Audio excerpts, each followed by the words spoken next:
Columbia Network takes pride in presenting Orson Welles and the Mercury Theater on the air in the fourth broadcast of a unique new series dramatizing famous narratives by great authors. This is the first time that a complete theatrical producing company has been brought to radio, and the Columbia Network again welcomes Mr. Welles and his associates to its own stations and to the stations of the Canadian Broadcasting Corporation, coast to coast. Every week, Orson Welles invites our listeners to suggest their favorite titles. And tonight, the Mercury Theater on the Air presents 39 Steps by John Buchan, with Orson Welles as Richard Hannay and Marmaduke Jopley. Here is Orson Welles. Good evening, ladies and gentlemen. I cannot divulge the full name of the author of the 39 Steps. 7 university degrees and a title make him a gentleman and a scholar, and also practically unpronounceable.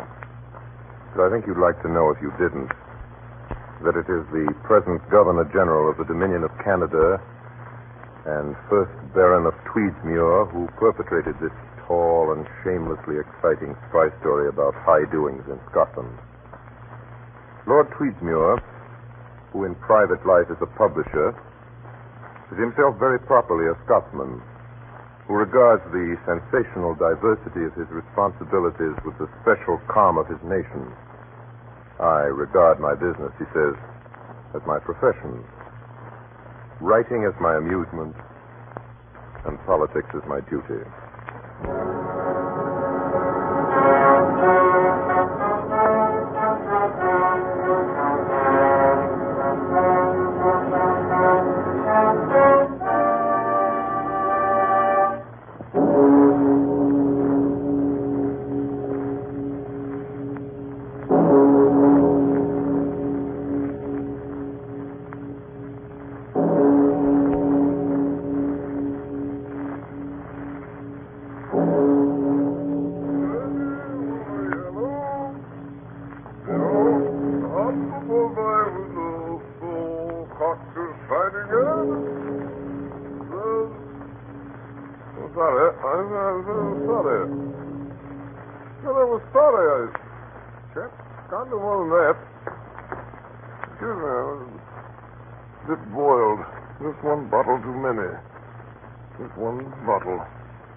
What's your name? I say, old fellow. What's your name? All right. Stand there in the street and don't answer. I never saw you before in my life. Birdie with a yellow bill hopped upon my window. So, good night. I say good night, old fellow. Hey, you're the bowler. You're the bowler hat. Good night. Got this shining head and said, oh, the door's open. Hannay, Richard Hannay. 2C. Richard Hannay, 2C, Richard Hannay, 2C, 2C, 2C, 2C. Richard Hannay, wake up. Wake up, it's Marmaduke. Good old Marmaduke. Marmaduke the earlyworm. Wake up, going to Scotland and the love of the shooting. Good old shooting. Sorry, fishing. Good old fishing. Yeah, I can early start. I say, Hannay.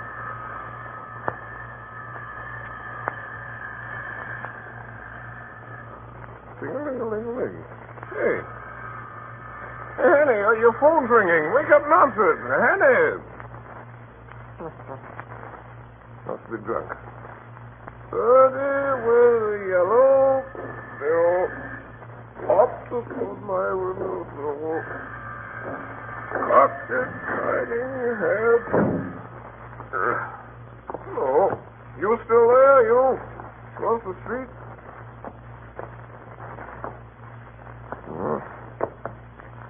You're a stranger. I don't know you. And I don't know what you're doing here in the middle of the street, and I ought to tell you this. You know what I saw up there in flat 2C? A woman. Her stand there in a bowler hat. I say, old chap, you a bill collector? No. Don't stutter. Speak up. Well, I'll tell you what I saw. I saw an old lady in a tippet just sitting there. All right, through the keyhole. I'm not ashamed. I looked through the keyhole, and there was this old lady sitting in a chair in Richard Hanley's apartment. You know what? Her wig was crooked. Yes, sir. And the phone kept ringing. And she didn't answer it. She just sat there. With her eyes open.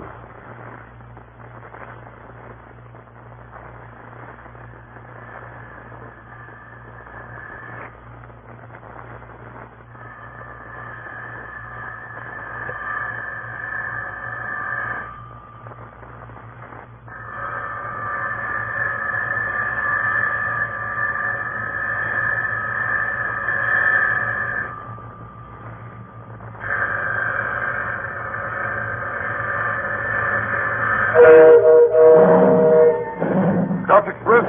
I'm sorry, sir. Your list is just putting out. You won't make it, sir. Hey, ticket! Ticket! Hey, ticket, sir!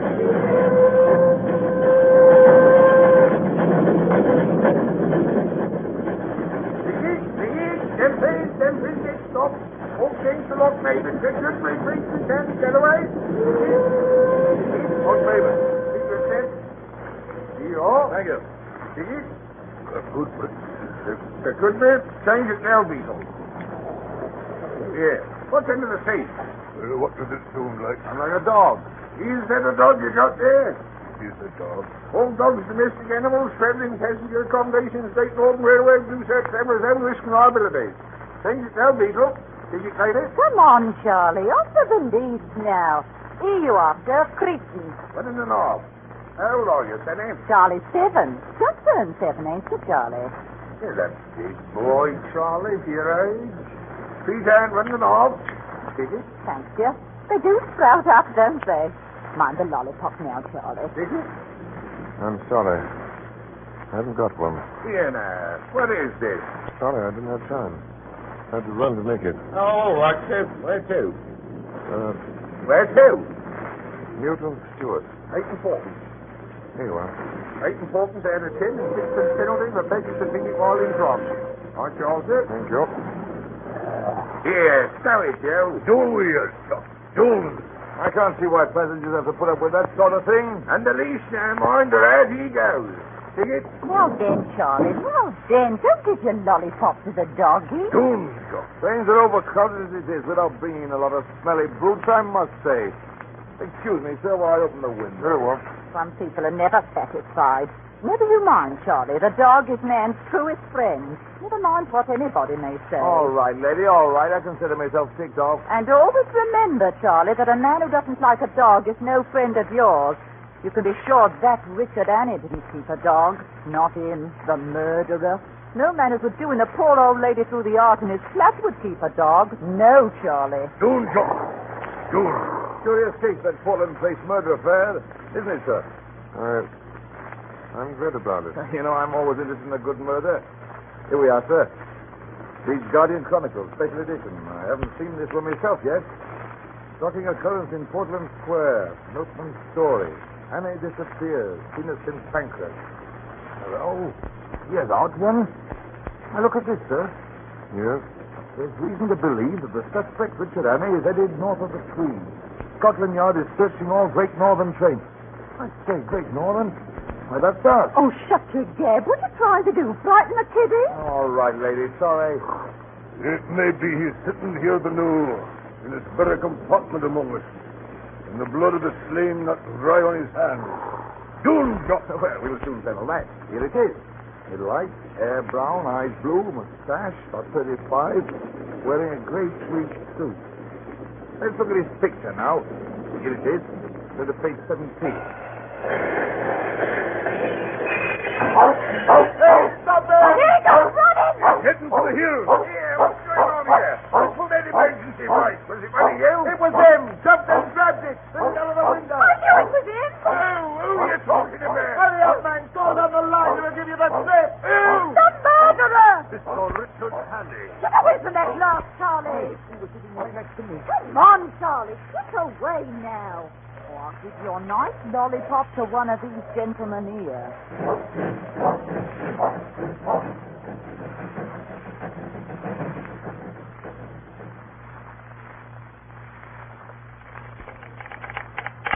What's all roads, Richard Hannay, wanted for Portland Place murder. Reported in stolen car. Large green Daimler speeding south.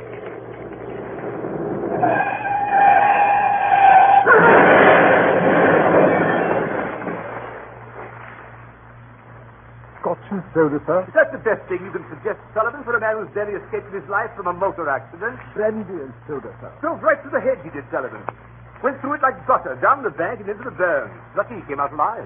Gin and tonic, It's sir. a lucky thing, too. I came along, fished him out. Gentlemen, stay for supper, Sullivan. Better take him to change his clothes when he's out of his bath. Things were badly torn up. Not a pleasant thing to turn over 3 times in a day with a phaeton, Sullivan. He's done with his bath. I laid out the blue serge, Sir Harry. Oh, good work, Sullivan. Tell cook there'll be 2 for supper. She has been so informed. There is still one question unsolved, Sir Harry. Yes, Sullivan. As you observed, sir, the gentleman has just been in a motor car wreck. Of course. Oh, of course. Make it whiskey, Sullivan. Very good, sir. Oh, well, hello there. I say hello. You look better in that blue serge than I ever did, doesn't he, Sullivan? Yes, Sir Harry. You're staying to supper, old man, I hope. Sullivan tells me pleasant. My name is Parker. Parker. We haven't introduced ourselves. I think you ought to know. You have in your house the man who is wanted for the Portland Place murder. What's that? My name is Richard Hannay. Sullivan? Yes, sir. Your duty is to send for the police and give me up. I don't think I'll get very far. There'll be an accident, and I'll have a knife in my ribs an hour or so after sunset. Nevertheless, it's your duty as a law-abiding citizen. Hey, don't look like a murderer to me. Does he, Sullivan? No, Sir Harry. I'm not. The fact is that 3 days ago, a man was found dead in my flat. Oh, still, Sullivan. Yes, sir. Mr. Haney says a man was found dead in his flat. Murdered, Mr. Harry. Murdered. The Portland Place murder, Sir Harry. Yes, Sullivan. A man, Mr. Haney? The victim of the Portland Place murder, Sir Harry, was a woman. It was a man. Oh, now look here, old fellow. The press, Sir Harry, is very clear on this one point.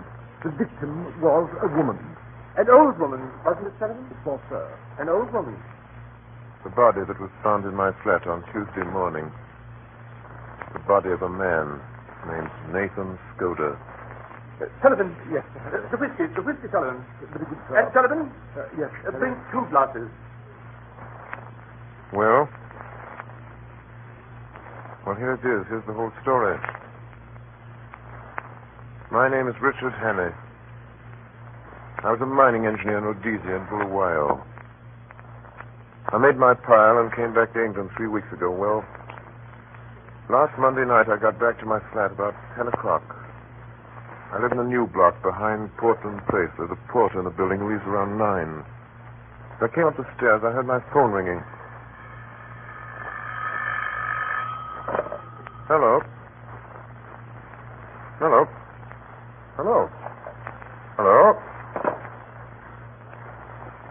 That call's for me. What in heaven's name? Close the door. Is it locked? Yes? I'm very sorry. Great liberty, I know. Breaking in this way, but I need help worse than any man ever needed it. Can I count on you? It depends. You see, I have an idea. By this time tomorrow, I shall be dead. That's what he told me the minute he got in the door. The little man was scared stiff. I could see that. He carried a parcel under his arm, a brown paper parcel, and there was a trickle of blood on his left hand from a fresh cut across the knuckles. There's going to be a war. Now, wait a minute. That's what he told me. A war.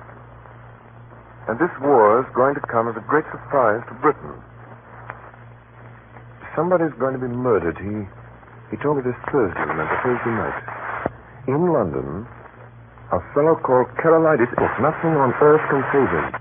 But that's just a beginning. According to what this fellow told me, Carolitis isn't important, not in himself. It's what comes after he's dead.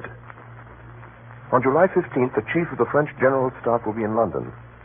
On that day, the British Admiralty is to give him complete statement of the disposition of the entire British fleet on mobilization. At least I gather it's something like that, something uncommonly important. Now then, on the 15th of July, there will be others in London. I don't know who. He had a name for them. He called them the Black Stone.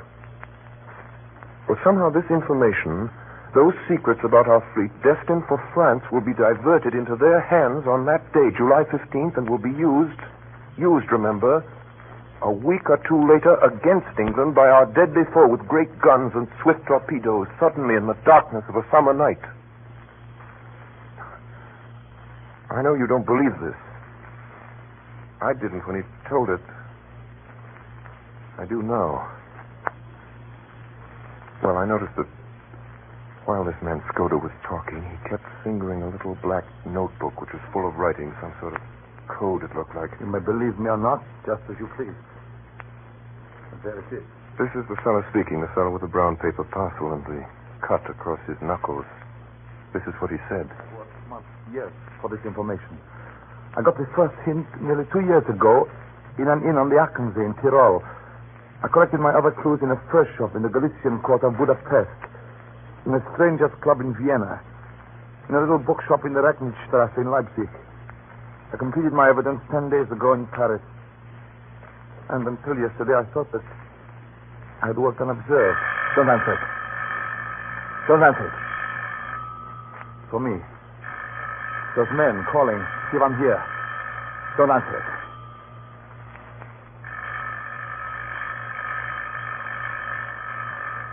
Here. Let me show you something. Will you please turn up the light? Yes? Come to the window. Look. Down there. Well, I looked. For a moment, I saw nothing but the deserted street below. Then I noticed a man in a bowler hat standing in a doorway across the street.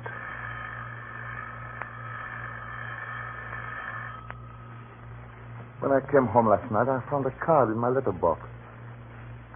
Here it is. The Black Stone. What's the Black Stone? Well, that's the name. That's what they call themselves, these people. When I got that card, I knew that I had to die. Why don't you call the police? Well, it's no use. These men followed me here. I'm bottled in this building as sure as a pickled herring. Well, that's why I'm telling you all these things tonight. If I fail, well, I should hate to leave this scene without leaving somebody behind to put up a fight.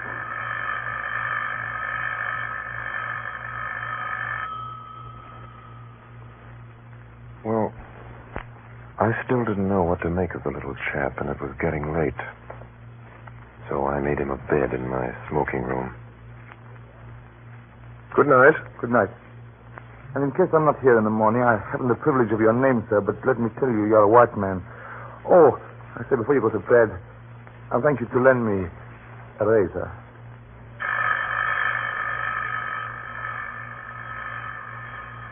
I locked the door of my room. Finally, I fell asleep. I woke before dawn, couldn't go to bed again. I lit a cigarette and started to read, then I noticed that the light in the smoking room was still on. I got up, I had a cigarette in my mouth, I remember, and as I pushed open the smoking room door, I saw something that made me drop my cigarette. Bolt upright in a chair by the window sat an old woman with her eyes open. There was a long knife through her heart, which skewered her to the back of the chair. I looked quickly about and called for Skoda. There was no reply. Then I noticed three things. First, the old woman's wig had fallen slightly askew. Second, that the brown paper parcel I'd noticed under Skoda's arm the night before was now lying open and empty on the table. Third, that across the knuckles of the old woman's left hand was a fresh, unhealed cut. From the limpness of the body, I estimated that Skoda had been dead for about 2 hours. I wondered what had happened to the little black book. I searched Skoda's body and found nothing. Then I noticed that the whole flat had been ransacked in the night. The insides of books, drawers, covered even the sideboard in the dining room. I shuttered and bolted every door and window in the flat. Skoda's story was true. The men who knew that he knew what he knew had found him and had made certain of his silence. You see, his disguise had not saved him. I'd be the next to go. But suppose I went out now and called the police. What kind of a story could I tell about Skoda? If I told them the truth, they'd simply laugh at me. I'd be charged with murder. The best I could hope for was jail. And that was just what they wanted for me. An English prison was as good a way of getting rid of me till after July 15th as a knife in my chest. I got out an atlas and looked at the big map of the British Isles. My notion was to get off to some wild district, some open space where my South African experience would be of help to me. Some place where I'd be safe hiding for 6 days until July 15th. I decided Scotland would be best. There was a train from St. Pancras at 7:10. I went to the window and looked out between the shutters. It was beginning to get light. I saw a man standing in the doorway in a bowler hat. Then another man, who seemed to be drunk, came down in evening dress down the street. He walked unsteadily. He caught sight of the man in the bowler hat and went over and spoke to him. Then he crossed the street and came into the house. Hey, wake up, Marmaduke, good old Marmaduke, Peony boy, wake up, going to Scotland, remember? The shooting, good old shooting. Oh, sorry, busy. Good old feeling. I'd like an early start, I fail. Hannah.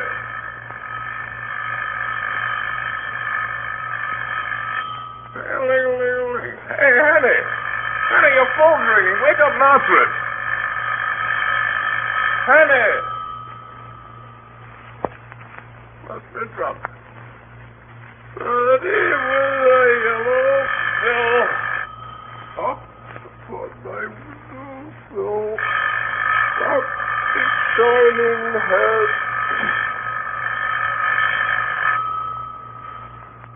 I waited till he'd gone.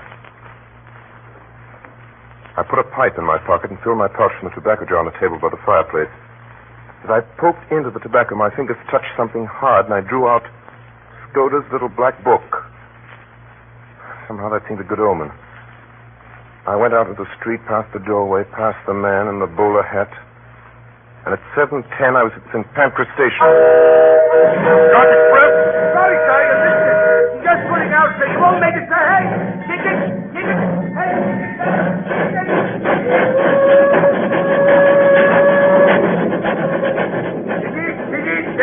Them freeze, then stop. Won't change the lock, David. Goodbury Creek to Candy Getaway.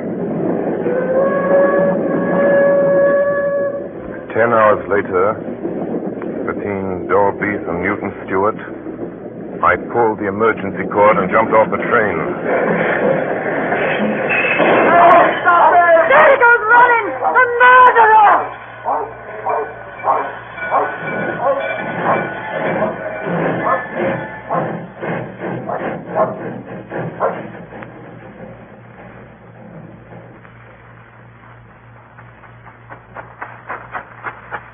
I was a good mile from the track before I stopped running. The moor was all around me. You couldn't have found a more peaceful landscape in the world, yet at that moment, for the first time in my life, I felt the terror of the hunted on me. It wasn't the police I was afraid of, but the others who knew that I knew Skoda's secret and dared not let me live. They had killed Skoda in my flat within a few yards of me. Now it was my turn, and I didn't even know what these men looked like. I wish I'd listened more carefully to what Skoda had said about them. I think he said there were 3 of them, and that one of them was young and dark, and one was plump, and one was old and stammered sometimes when he spoke. Suddenly, in the blue evening sky, I saw something.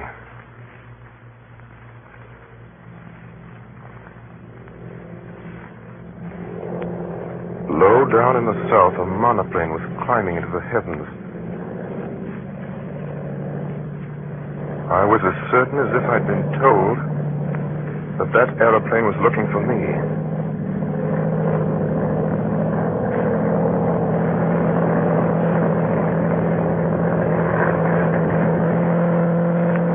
It flew low over the hilltops, valley. I started to run. I ran till the sweat blinded my eyes. I ran most of the night, keeping always south in the direction of the hills. And as the mists cleared before the sun, I found myself in the central boss of a high upland country with glens falling away on every side.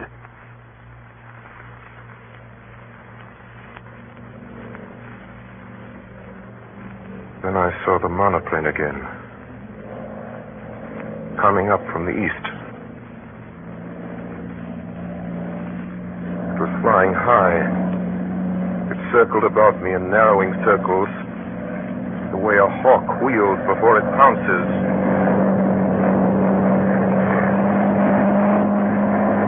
Now it was flying quite low. The observer on board caught sight of me. I could see him looking at me through glasses. No. Now it was speeding eastward again till it became a speck in the blue morning. My enemies had located me. The next thing would be a cordon around me. There wasn't enough cover on the whole moor to hide a rat. I tossed a coin, heads right, tails left. Fell heads, so I turned north. For a while I got to the mountain country and came to the brow of a ridge. Way down a slope a couple of miles away, several men were advancing like a row of beaters at a shoot. And it may have been my imagination, but I thought I saw figures, 1, 2, perhaps more, moving in a glen beyond the stream. I looked down into the valley. There were men below. Police, they looked like. Not more than a quarter of a mile off, spaced out on the hillside like a fan beating the heather. Hey, Joe! Hey! Oh, here! Hey, Joe! Oh, here! Where? Up there! You know him? Yes, that's him! You are listening to the Columbia Network's presentation of Orson Welles and the Mercury Theater in John Buchan's 39 Steps. We shall resume the story in a moment. This is the Columbia Broadcasting System.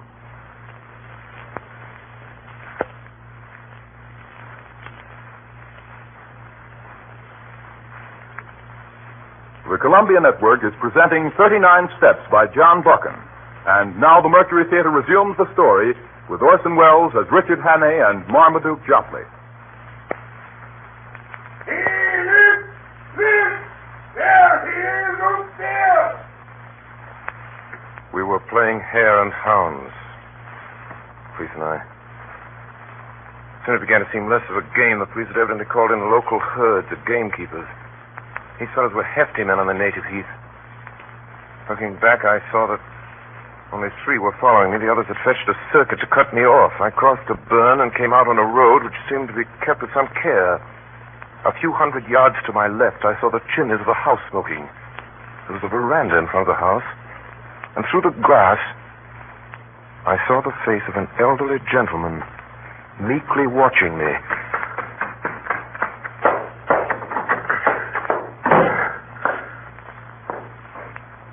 Seem in a hurry, my friend. His face was round and shiny, like Mr. Pickwick, and the top of his head was as bright and bare as a glass bottle. Through the window could be seen some figures, half a mile off. Oh, I see. Fugitive from justice, eh? Well, we'll go into the matter at our leisure. Go into my study. You'll see 2 doors facing you. Take the one to the left and close it behind you. Close it tight. I did as I was told. I was in a little dark chamber that smelled of chemicals. I wasn't any too happy. There was something about the old gentleman which rather terrified me. He'd been too easy and ready. Almost as if he'd been expecting me, and his eyes had been horribly intelligent. All right. You may come out now. Have they gone? They have gone. I convinced them that you had crossed the hill. I do not choose that the police should come between me and one whom I am delighted to honor. He smiled gently and nodded to the door behind me. I turned and saw two manservants who had me covered with pistols. This is a lucky morning for you, Mr. Richard Hannay. Hey, what's going on here? And who are you calling Richard Hannay? My name's Ainsley. So? Oh, but of course you have many names. We won't quarrel about a name, Mr. Hannay. And now I suppose you're going to give me up after all. And a low, dirty trick, I call it. By God, I wish I'd never seen that cursed money. Here it is, and be damned to you. You are a clever actor, Mr. Hannay, but not quite clever enough. Oh, no, I shall not give you up.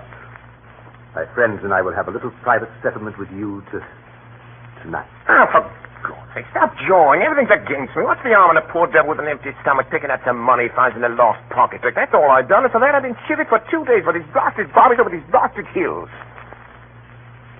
I could see a dawning of a doubt in his mind.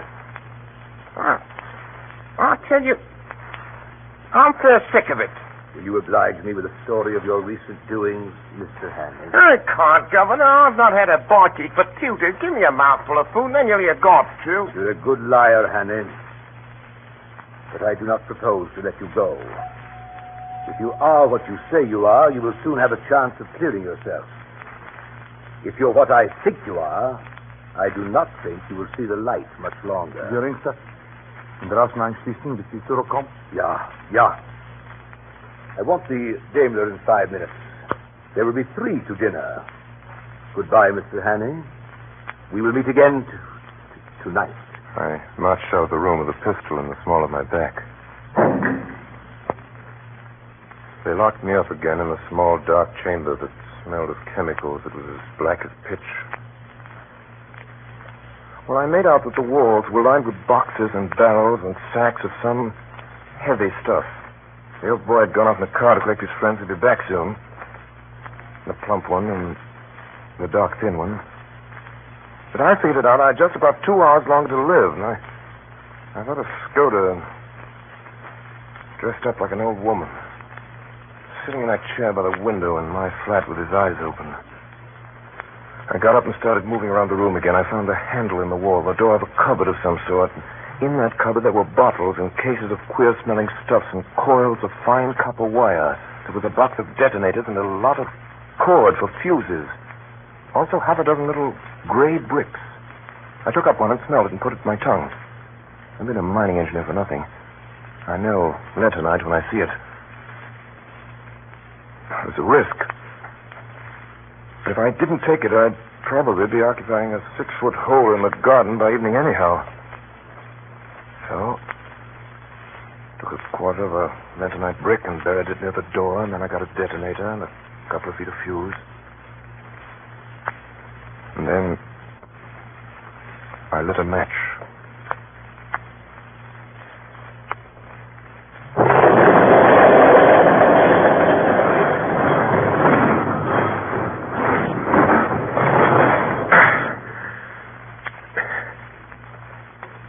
Something had hit my left shoulder. There was a poisonous yellow fog all around me. Somewhere behind me I felt fresh air. I started to run. I ran. Much later, in a clearing on a hillside, I saw a small stone building with a tower.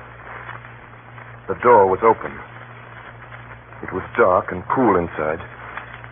I staggered in and sat down on one of the benches. The pain in my shoulder was unbearable, and I heard steps coming down the path. I found a small door in one corner and narrow stairs running up to the tower. I went up. Almost the top of this tower was taken up with bells. But there was a small ledge outside just wide enough to lie down on. I heard a man downstairs below me in the tower.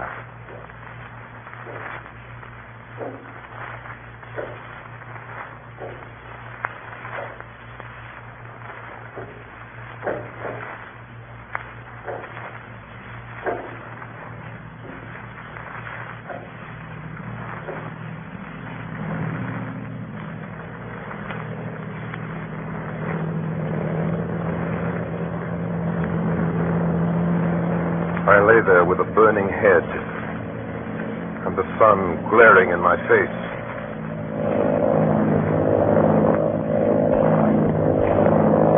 Right above me was the monoplane. They couldn't have missed me lying there on the open ledge. They knew where I was. Soon they'd come back for me. Suddenly, right under me,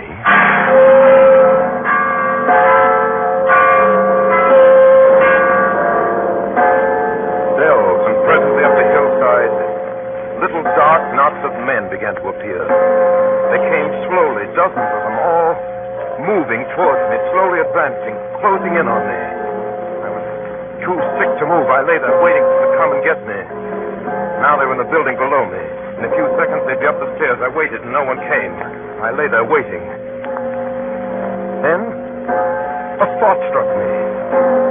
Skoda had been murdered on Thursday night, 4 days ago. Thursday, Friday, Saturday, 4 days. Then these men, coming up the hills, in little dark knots, in black, slowly advancing, closing in on me, were not my enemies. They weren't after me. They didn't even know I was there. They were peacefully walking to church with their families. It was Sunday.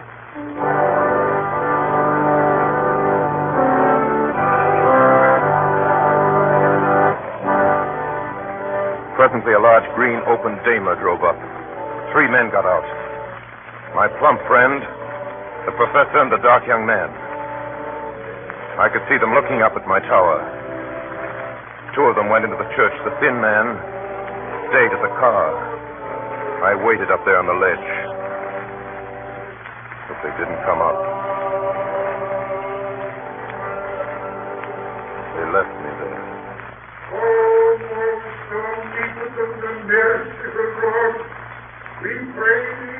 The service had just begun. That gave me about an hour. Now, there was an old iron drain pipe running along the corner of the tower. It didn't seem particularly solid. Besides, I was in full sight of the man in the car. At that moment, it started to rain. The man in the car looked up at the sky. He turned his collar, then he shrugged his shoulders, got out of the car, and went into the church.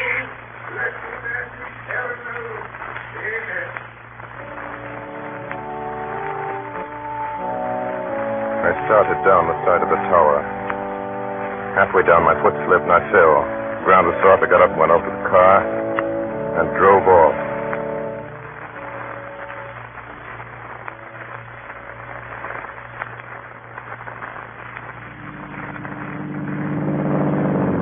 I drove that Daimler for all she was worth. It was risky driving with my right arm out of action. But I drove on south, downhill into the valley. The road was full of sharp curves and shiny under my headlights and very slippery.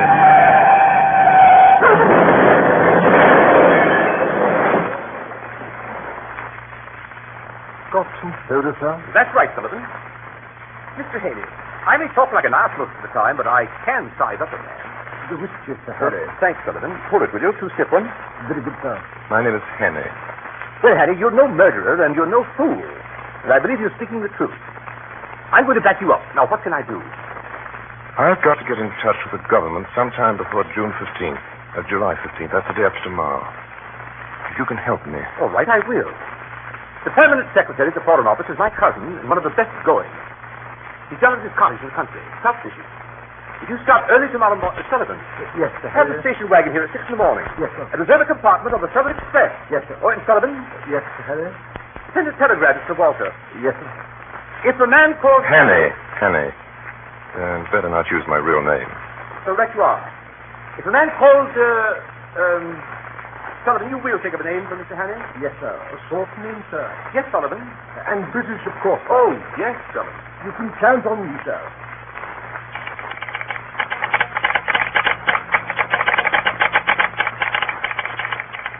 Sir Walter Bullivant, Kenneth near Arson's Well, Cambridgeshire.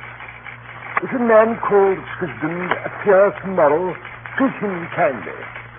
He may tell you something that will wake you up. He will pass the word Blackstone and whistle Annie Laurie. Love, Harry.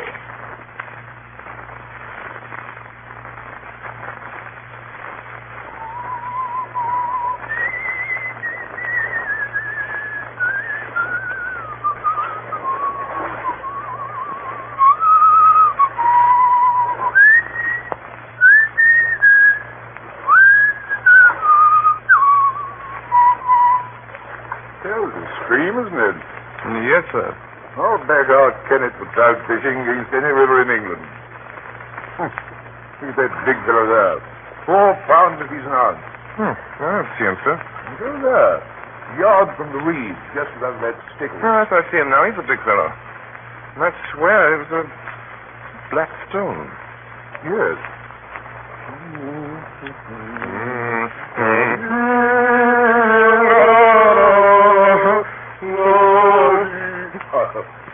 Husband's name, isn't it? No, I mean to say, yes, sir. A wise conspirator that knows his own name. You're Sir Walter. And? Now then, Mr. Henney. My cousin promised you'd tell me something that would wake me up. I'm ready. Oh, Mr. Henney, before we begin, I think I ought to tell you, I got a letter from Skoda this morning. Skoda? Yes. Skoda's been dead a week. It was written on the 8th, the day before he came to you. His letters usually took a week to reach me. They were sent undercover to Spain and then to Newcastle. What did he say? Great deal. Strange fellow, Skoda.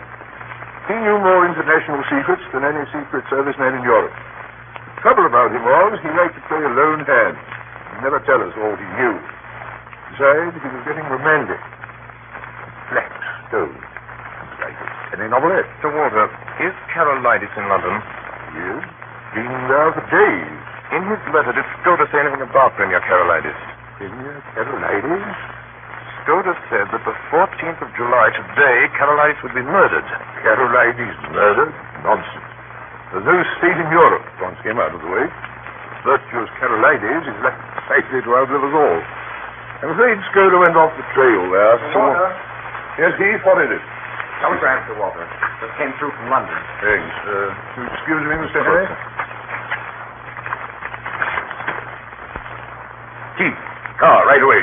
Call the Foreign Office. Tell them I'm on my way up. Yes, sir. I apologize to the shade Skoda. Carolides was shot dead this evening, a few minutes after 7.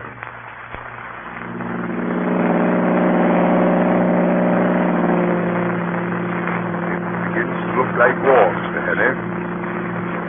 What about our naval plans, Sir Walter? You know what Skoda said about them? He said tomorrow, July 15th. We are taking no chances, Mr. Henry. General Dufour, Chief of the French General Staff, arrived in London at 5 today. He dines with the Prime Minister, and then he goes to the Foreign Office. There are 4 people will see him. Whittaker from the Admiralty, myself, Sir Arthur Drew, and General Winstanley. Lord Stirling may be there. You never know about him. He gets more erratic every day. The Foreign Office, General Dufour, will get a certain document from Whittaker. After that, he'll be motored to Portsmouth, where a destroyer will take him to Havre. He won't be left unattended for a moment until he's safe in Paris. The same with Whittaker, till the papers are out of his hands. And I don't mind admitting I'm horribly nervous.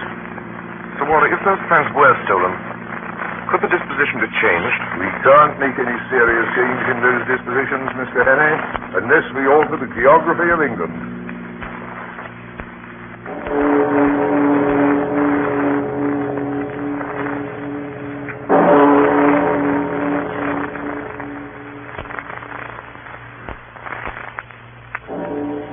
And now, gentlemen, that our meeting is over, I must ask you to give me a few minutes longer of your time.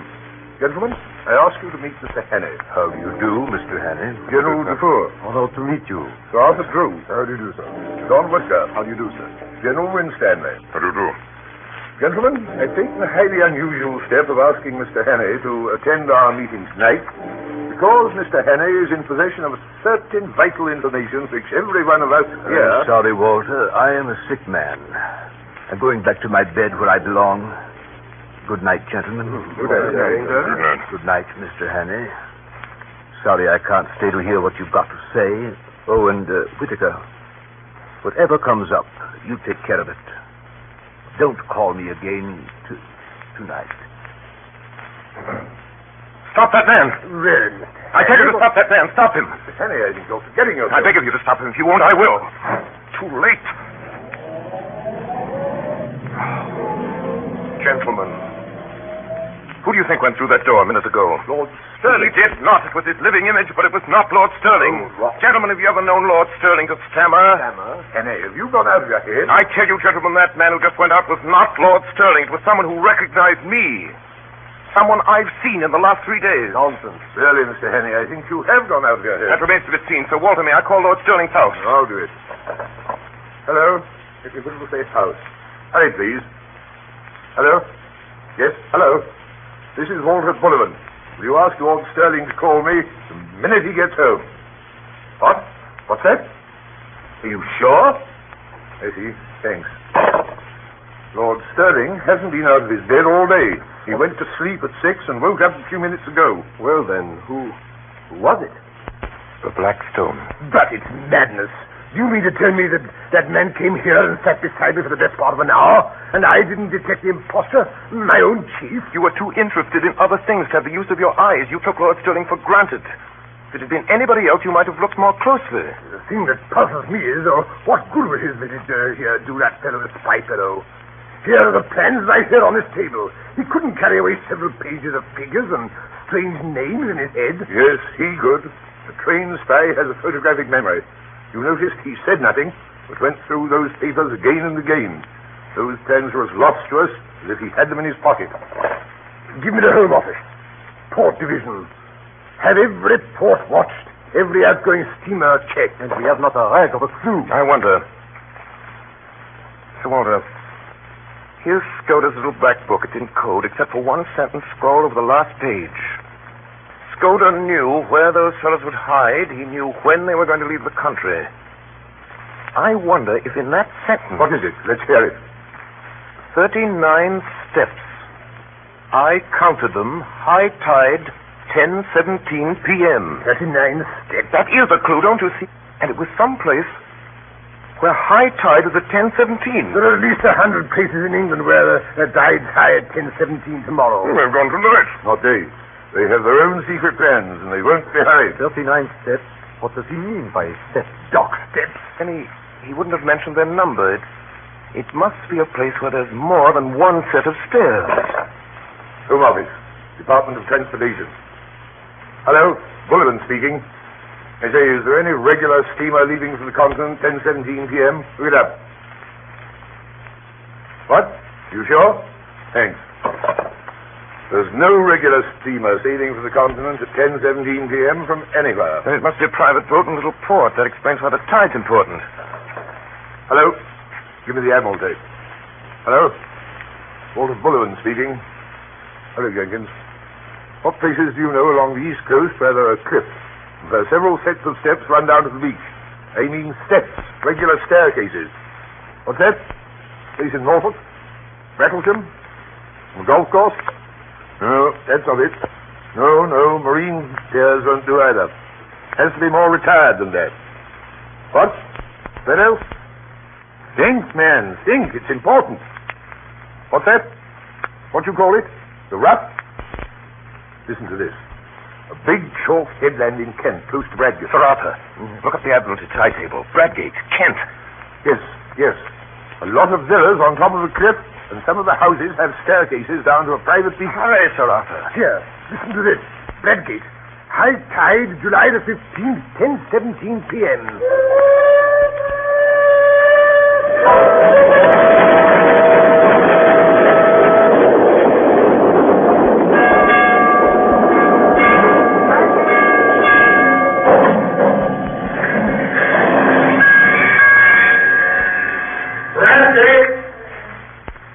Bradgate, July 15th. Confidential report. Richard Hannay, Special Agent to Sir Walter Bullivant, Permanent Secretary of the Foreign Office. There is a villa with 39 steps leading down to the sea. Trafalgar Lodge, it's called, sir. Belongs to an old gentleman called Appleton, a retired stockbroker. Well, here's what happened. At about 6 that evening, I saw the yacht, the foreign steam yacht. Came up from the south and dropped anchor pretty well opposite the Ruff. Then, later, our British destroyer came in. At 9:30, I strolled towards Trafalgar Lodge. The Scotland Yard men would be posted around the house by now, but there was no sign of a soul. The house stood as open and public as a charity bazaar. Yes, sir? Does Mr. Appleton live here? Yes, sir. I'd like to see him, please. I'll see if he's in. Will you wait here in the hall, please, sir? I found myself in a neat hall. There were the golf clubs and tennis rackets which you'll find in 10,000 British homes. There was, grandfather clock ticking a barometer and a print of children winning the Grand National. What name shall I say, sir? Hannay. Will you come this way, please, sir? Mr. Hannay. The old man rose to meet me. He was in evening dress. So was the plump one. The third, the dark one, wore a blue serge suit and the colors of some club or school. Mr. Hannay, you wish to see me? One moment, you fellows. I'll join you. Better go to the smoking room, Mr. Hannay.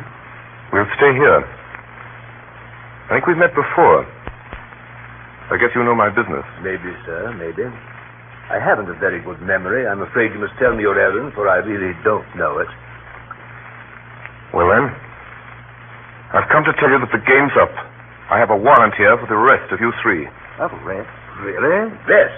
Good Lord, what for?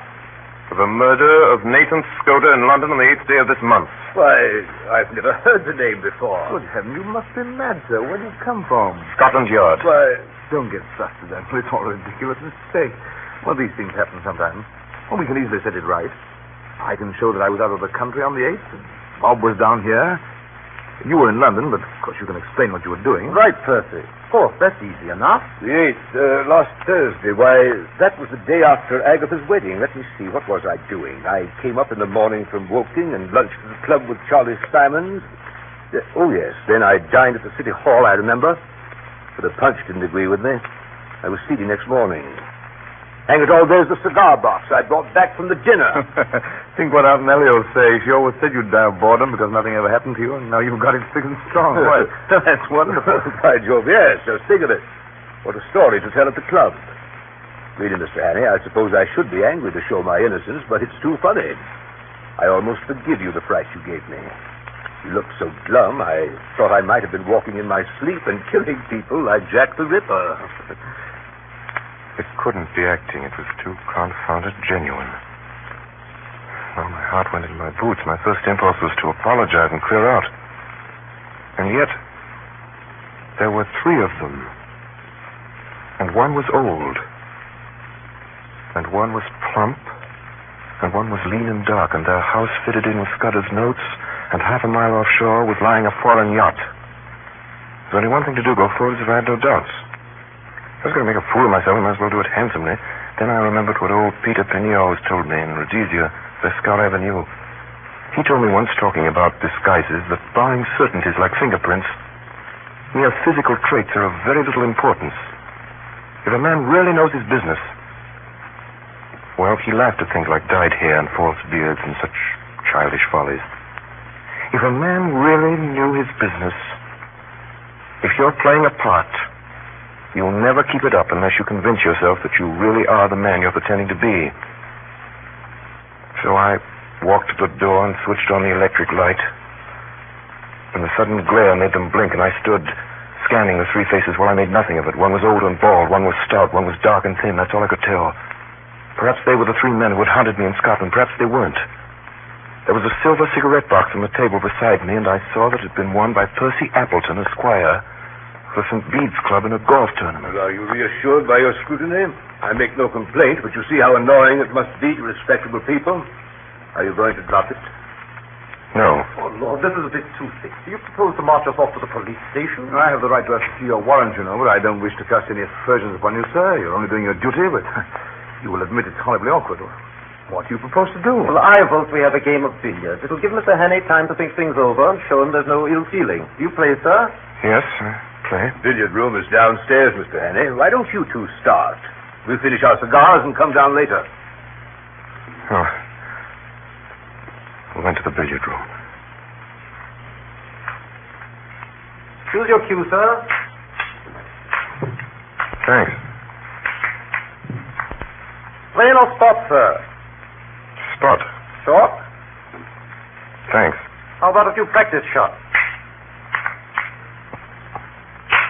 Good work, Mr. Hannay. I'm afraid you're in for a licking, Bob. Should we start? We'll begin. Or should we talk? What are you playing for? Shilling a game?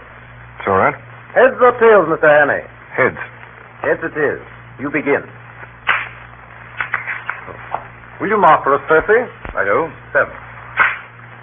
That was a near one. Rough luck. 5. 8. That's all. All right, Mr. Hannay. 5. That's 13. 17. Good work. Stop at 17.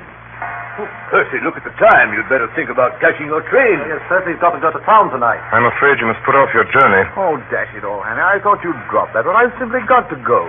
You can have my address, and you can have any security you like. No, you must stay. It was 5 minutes after 10. In 12 minutes, it would be high tide. Through the window, I could see the lights of the foreign yacht offshore. No bail for my nephew. That ought to content you, Mr. Hannay. Was it my fancy, or did I detect some halt in the smoothness of that voice?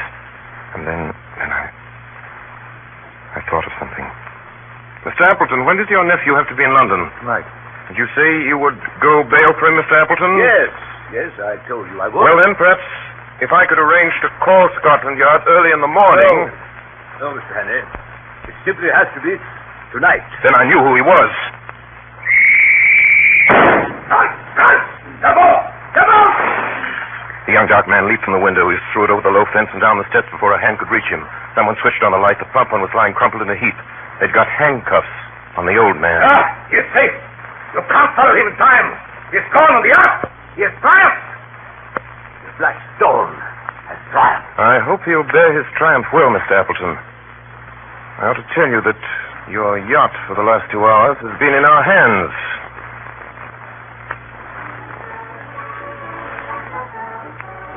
Well, Sir Walter, that's about all there is to it. That's the story. If you ask me to set it down, you know the rest is better than I do. Skoda was right about the war, right, wasn't he? In about a week, I expected right in the middle of it myself. Because of my Matabidi experience, I got a captain's commission straight off. I joined my division on Thursday at Aldershot, and I understand we'll be moving straight up the front. Still, I'm afraid I had most of my excitement before I put on khaki. Anyway, goodbye, and thanks for everything. Great sport while it lasted. Yours, very sincerely, Richard Hannay, August 8, 1914.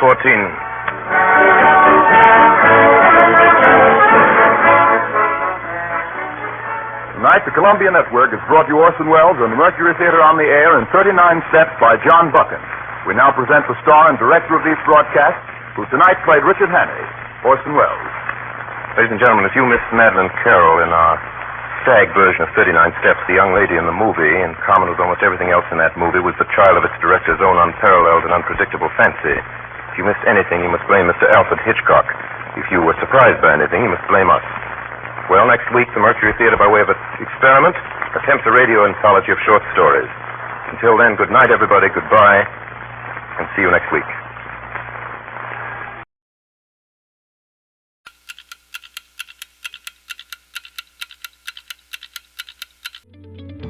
Are you struggling to manage your data in Microsoft Access? Do you need help designing tables, creating queries, and generating reports? Look no further than Rob, the Microsoft Access expert with 20 years of experience. With Rob's help, you can learn the skills you need to master Access and take your data management to the next level. Rob's personalized approach to teaching ensures that you get the attention you need to succeed, and with his deep understanding of database management, you can be confident that you're learning from a true expert. So why wait? Sign up for Rob's Microsoft Access course today and start unlocking the full potential of your data. Contact Rob, email bb@g3pl.com or call 615-420-2040 for more information.